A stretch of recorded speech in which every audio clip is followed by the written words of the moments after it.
We are Ham Radio Perspectives. I'm Quinn, K8QS. I'm Tom, WA9TDD. We love to delve into the history of ham radio as it helps illuminate current ham radio, and we are going where nobody else is dumb enough to go, and that is to pick out the 10 transceivers, primarily HF transceivers, though they may cover other bands too, that are most historically important in the history of ham radio. And as it says right here on the screen, we are going to do this according to DIT and DOES, that's the two of us, super objective criteria that no one can question. The top 10, this is according to most influential. Doesn't mean they're necessarily the most reliable, or the cheapest, or anything else.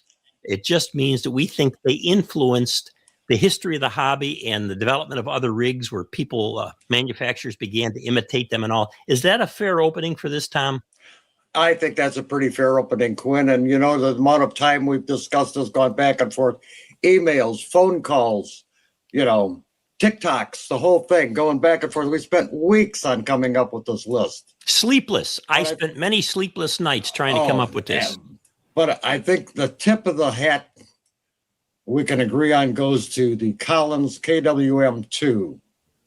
It had military strength, great design that was copied by the others. It defined the look and the architecture of modern transceivers. What do you think, Quinn? I agree with you. I owned, I think, 3 of them, 2 KWM2s and 1 KWM2A. Always wish I hadn't sold them, as the way it goes. Just fantastic. But, you know, let's say that they're the tops, but we are not going to include them in the top 10. We're going to say they're the tops outside the top 10. So let's jump in with the top 10 most influential transceivers. And here is number 1, the Yaesu FT101. I stopped counting. I think they started at the A and the B and the D's and the triple E's, and they got up to the triple Z's and YZA's and all. I don't know how many of these they made or sold, these FT101s, but I know that the hybrid nature of these things, where it was partly solid state and partly vacuum tube, was really important in influencing others, like Kenwood we'll talk about. They were rugged, they were affordable, they seemed to be everywhere, they looked modern, but they also looked a little bit military-ish. So it's this whole family of them became a go-to rig for CBers because you could run them out of band. And I would say that part of the popularity of this particular series of rigs, Tom, was what we call the freebanders. What do you think? I think you're absolutely correct. It was the first of the opened up Mars modified radios. That brings us to number 2, which you mentioned, Quinn, is the Kenwood TS520. And this also spawned a whole generation of hybrid radios. There was a TS520S, the 820, the 820S. I believe that ended up with the 830. They became a lot lighter. I've got an 820, and boy, that thing is a brick. It weighs about as much as a concrete block, but they were extremely reliable. A hybrid rig with smooth tube finals. I think it was a 6146s, or the Japanese version was a 2000. It was a favorite for new hams in the 70s and 80s because, you know, it just worked. And it helped cement Kenwood's reputation for clean audio, both on transmit and receive. They added the S version, which added 160 meters, the digital frequency readout, which was a big help, and auto patch was real popular during the 70s and 80s. Yeah, and if you don't know what the auto patch was, Tom, why don't you just explain that real quickly? Well, the auto patch was you were able to connect your transmit and receive on your transceiver to actually your telephone lines. And it was popular, believed, during the Vietnam War, that a lot of international communications took place between, you know, soldiers and their families on the state side through both military radios and hams on the state side. we're able to connect phone calls from overseas to local phone numbers in the States. Yeah, you could always buy a Yeah, separate phone patch accessory. Collins made them right, too. And right.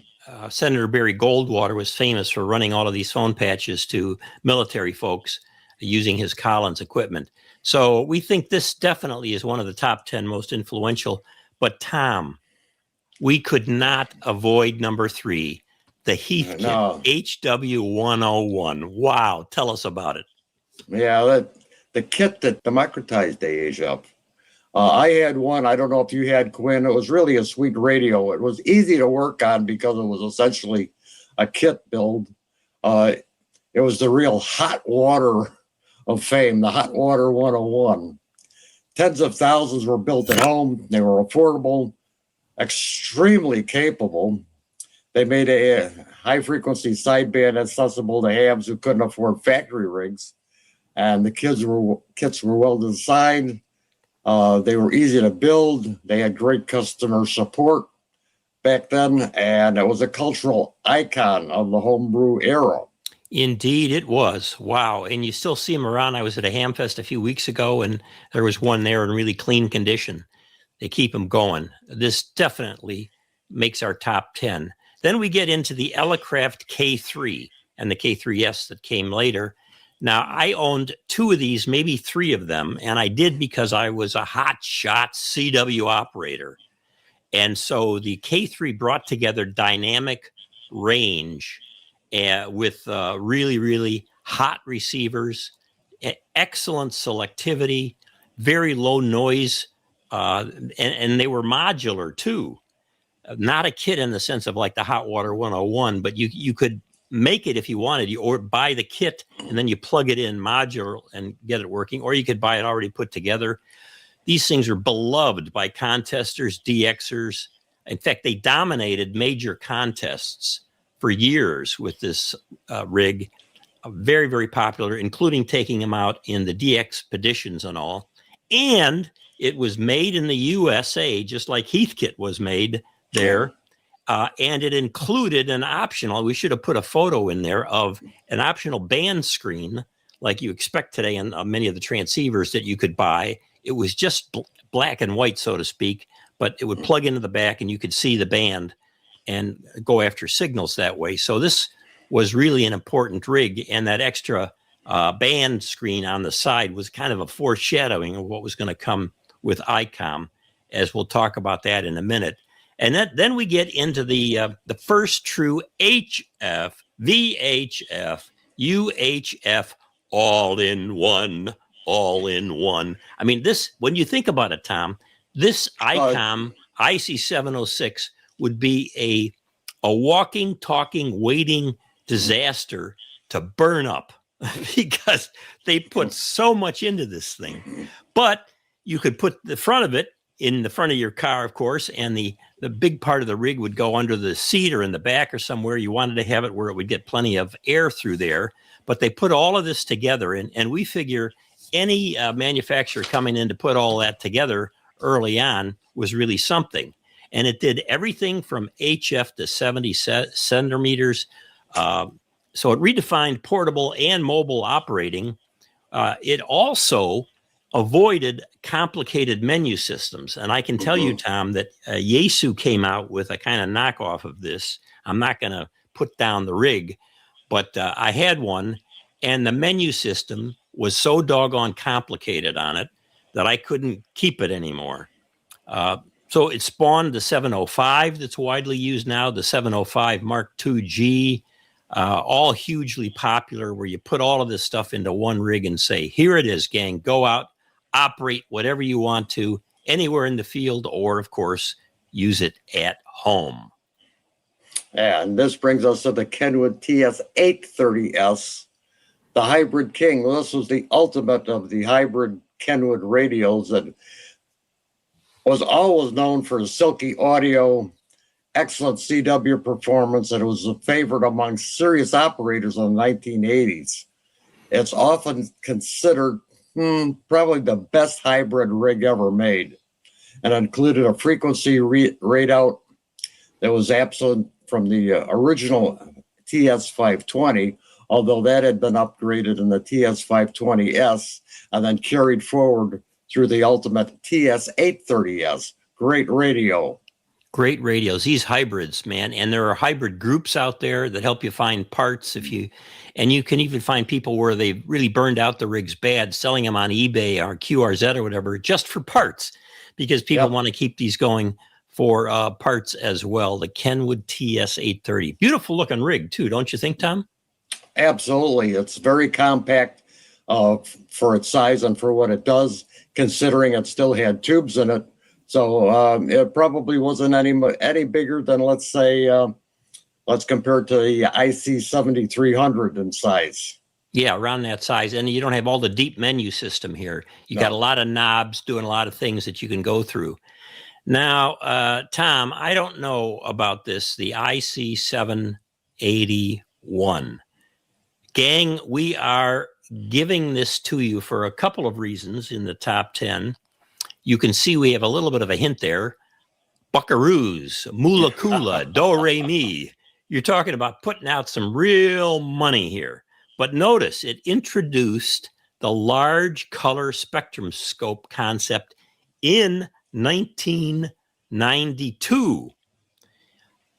But it was extremely expensive, extremely good in operation, way ahead of its time. It really set the template for this kind of operation, this kind of rig, where eventually they would come along and do much less expensive versions of this that would not have all of the features, but many of the features, and you didn't have to put it in a rack.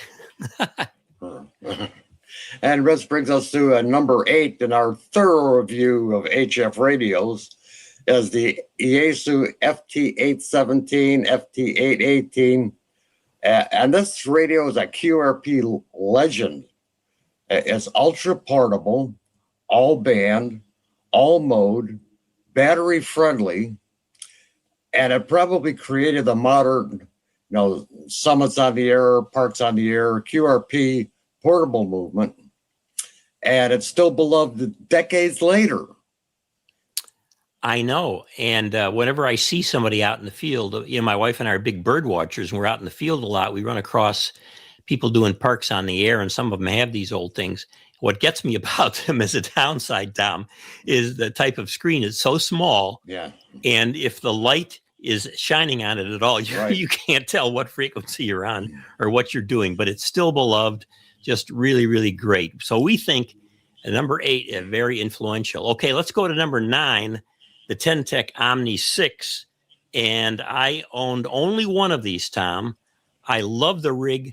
Terrific CW operator's dream. I mean, super fast break-in.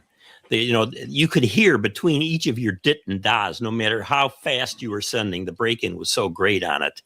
American made, down in Sevierville, Tennessee. And it was a favorite among so many CW operators, including CW operators on contests. And like the K3, the Elecraft K3 that we looked at, really people loved it for CW. However, the one downside of this, which I had to modify on the one that I had, was that the audio on sideband receive sounded tinny. It sounded tinny, like it didn't have any lows. And I can't remember the modification. I took a diode out or something and made it work well. But really a terrific. And I got to say, the Ten-Tech overall, even though the company is not what it once was, made a lot of really great CW rigs. Yep. And they're well known for that. All right, Tom, let's go to number 10. You can all guess what it is. All right. Well, surprise, surprise. It's the ICOM IC 7300. And it's, the SDR radio that changed everything. It was the first affordable direct sampling SDR high frequency rig. It brought waterfall displays to the masses. It's like a video game rig. Yeah, right.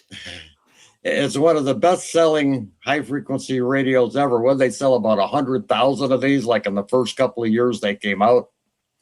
That's what they say. It's at a great affordable price point, and it's kind of reminiscent of the going back to the 520 Kenwoods in its day. Yeah, everybody was getting them back. The 520s was affordable, great rig. I'm not a big fan of the IC 7300 audio on receive, so I use an external speaker. It's kind of a minor thing. The break-in on CW is not so good, semi-break-in. But what a trend-setting radio. And now, of course, the Mark II is out as well. And one of us will probably break down one of these days, even though we did a video on why we weren't going to buy the Mark II. But of course, we owned 520s, and then we went on and got rigs after the 520. So when the price comes down, we'll probably get them. So this has been our tour, gang, of what we consider to be the 10 most influential HF plus transceivers in the history of ham radio, starting out with that Collins that we put in a different category, the KWM2 and 2A, and then running through all of these, each of them being selected because they had a special place in the history of the hobby. Tell us what you think. What rigs do you think we missed? What did we get wrong? Tell us how well Dit and Duh did on this little traverse into the history of ham radio transceivers. Thanks so much for watching. Please subscribe, hit the bell, do whatever you need to do. Send us a nice, nasty note if you'd like, and we'll respond just as snarky right back at you. This is Ham Radio Perspectives. I'm Quinn, K8QS. And I'm Tom, W89TDD. And we're going to say bye-bye.